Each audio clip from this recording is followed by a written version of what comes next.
এটার ব্যাখ্যা হলো তিনটা প্রতীক আসলে আমরা চাইনি। আপনারা যেটা দেখবেন যে নির্বাচন কমিশনের যে একটা প্রেসক্রাইব ফর্ম ছিল সেখানে দফা 6-এ উল্লেখ করা ছিল যে আপনারা দল হিসাবে কোন প্রতীক আপনাদের বরাবরে সংরক্ষণের জন্য আবেদন করেন। সেখানে আমরা শাপলাকে আবেদন করেছিলাম। আমরা আরও অপশন হিসাবে দ্বিতীয় এবং তৃতীয় আরও 2টা অপশন দিয়েছিলাম, কিন্তু শুরু থেকেই আমাদের প্রধান এবং একমাত্র লক্ষ্যই ছিল শাপলাকে প্রতীক হিসাবে আমাদের পক্ষে সংরক্ষিত রাখা যেন হয় সেটির ব্যবস্থা করা।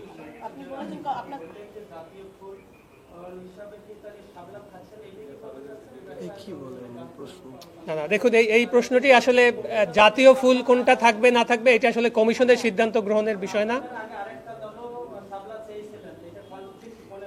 জি, এই প্রশ্নটি আপনি আমাকে করতে পারেন।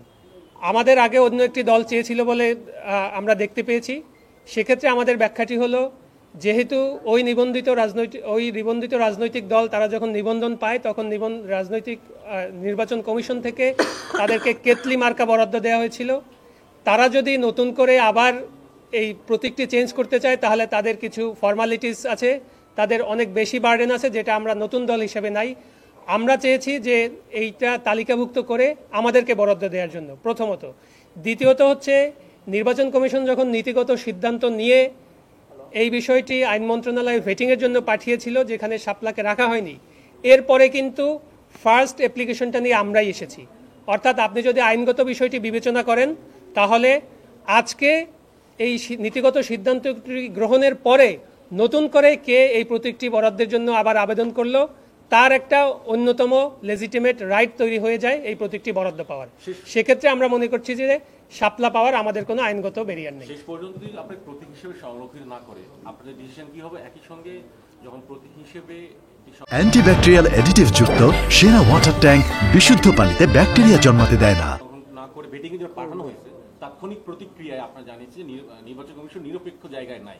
আজকে এই বিষয়টি কমিশনকে জানিয়েছেন কিনা? আচ্ছা, নির্বাচন কমিশন তো একটা সাংবিধানিক প্রতিষ্ঠান, আপনারা জানেন। আমরা কখনোই কোনো প্রতিষ্ঠানকে চ্যালেঞ্জ করি না। আমরা প্রতিষ্ঠানের কাজগুলোকে সবসময় চ্যালেঞ্জের ভিতরে রাখতে চাই, এবং এটা একটা গণতান্ত্রিক পরিবেশে এটা একটা জবাবদিহিতারও জায়গা, যে কোনো সময় যে কোনো সাংবিধানিক প্রতিষ্ঠান বা যে কোনো বিধিবদ্ধ প্রতিষ্ঠানকে একটা জবাবদিহিতার মধ্যে রাখতে হয়। সে জায়গা থেকে এই যে আশঙ্কা, এটি কিন্তু আমরা নির্বাচন কমিশন যখন গঠন হয়েছিল 2022 সালের আইন অনুযায়ী, তখনই কিন্তু আমরা আমাদের প্রতিক্রিয়া দিয়েছিলাম যে প্রক্রিয়ায় এই নির্বাচন কমিশন গঠন হয়েছে সেই প্রক্রিয়াটি আমরা সমর্থন করি না।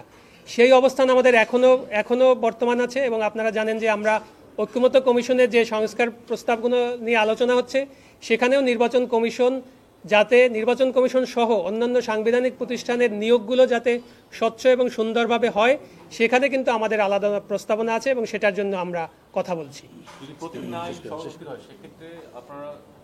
না, এটি আমরা আশাবাদী যে আমরা যে আইনি ব্যাখ্যাগুলো দিয়েছি এগুলো কমিশন বিবেচনা করবেন, এবং এখন যে পরিস্থিতি দাঁড়িয়েছে যে আমাদের এই আজকের দরখাস্তের পরে কমিশন এটা যদি না করে তাহলে আমাদের চেয়েও ভালো আইনি ব্যাখ্যা তাদেরকে দিয়ে জনগণকে কনভিন্স করতে হবে। Thank you. ধন্যবাদ।